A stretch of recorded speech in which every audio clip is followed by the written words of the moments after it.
Вообще, я думаю, что такого рода законы, они не способствуют развитию гражданского общества, его тоже надо пересматривать, потому что у нас уже какие угодно организации туда могут попасть, независимо от того, являются они фактически иностранными агентами или нет. Поэтому, естественно, это будет пересмотрено. Ну, у нас, в общем-то, в принципе, помимо того, что вы назвали ряд других организаций, которые вот попали в такую ситуацию и вызывает вопросы, вот, насколько их можно к такому статусу отнести. Поэтому, знаете, это тоже та ситуация, когда закон начал работать, складывается некая практика, и если ты видишь в этой практике некое несовершенство, то, конечно, и в закон нужно вносить изменения.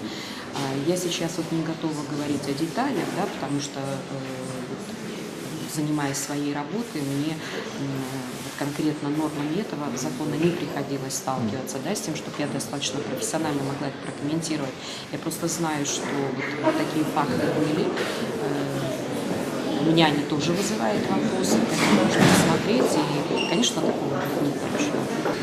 Ну, вот если они получают оттуда деньги, то понятно, что им не просто так платят эти деньги. А вот если не получают, это неправильно.